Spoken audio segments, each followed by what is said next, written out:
Welcome to our channel. If you want to set up parental controls on your iPad, follow these easy steps to restrict content and manage screen time for children. Step 1. Open the Settings app on your iPad by tapping the gear icon. Step 2.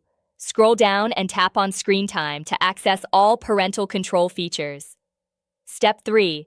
If screen time isn't already enabled, tap Turn on Screen Time and choose This is my child's iPad to set up restrictions. Step 4. Tap Content and Privacy Restrictions and toggle it on to enable parental controls. Step 5.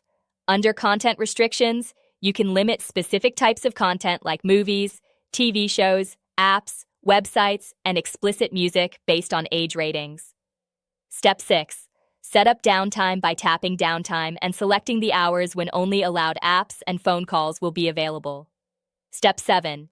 Use app limits to set time limits for specific app categories like games, social media, or entertainment. Step 8. Create a screen time passcode to prevent your child from changing these settings by tapping Use Screen Time Passcode. And make sure to choose a code that only you know and link it to your Apple ID for recovery purposes.